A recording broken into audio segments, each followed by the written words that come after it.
The reason why I'm going on and on about this, I have a purpose, because I want to now address to British Buddhists again.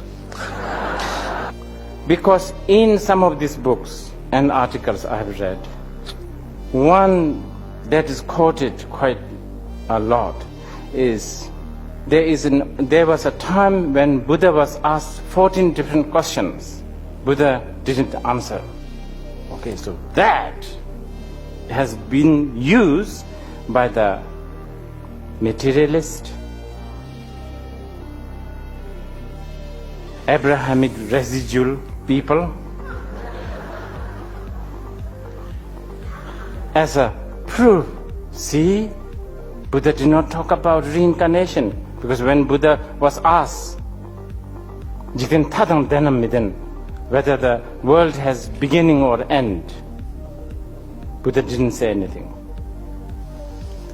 There's a lot of fault in this, because first of all, if you want to study Buddhism, you should really read at least few different sutras, not just one. Because, remember, because Buddha said a lot of different things. You cannot cherry pick. And then also, the understanding, now this one I cannot blame them, of course, but I think the understanding of this, which the traditional Buddhist students like me, we rely on commentator like Nagarjuna.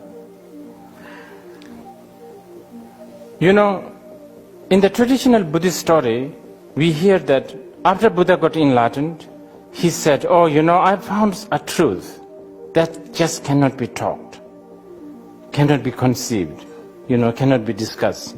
Therefore, I'm going to keep quiet, right? I'm putting it very loosely.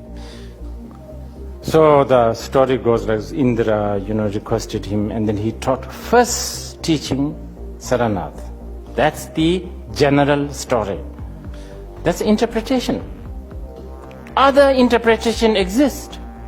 That, what he said is already the teaching. If you can't hear it, if you can't listen to this, too bad, you are not qualified. But what he said, I have found the truth, brilliant, profound, anyway, there's some character. But, you know, no one would hear this. I'm going to keep quiet.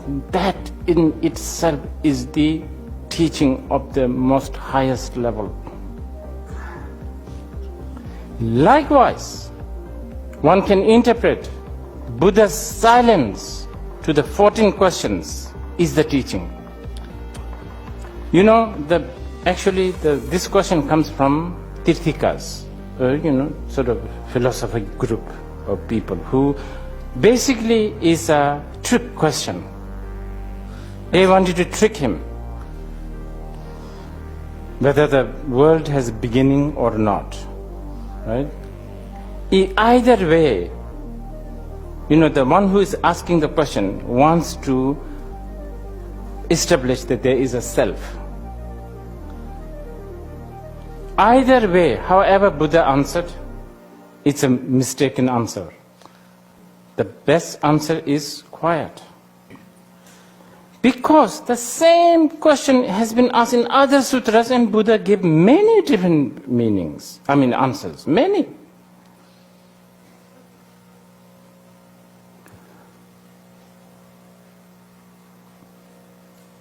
So, the fact that Buddha did not answer the 14 different questions is yet again a big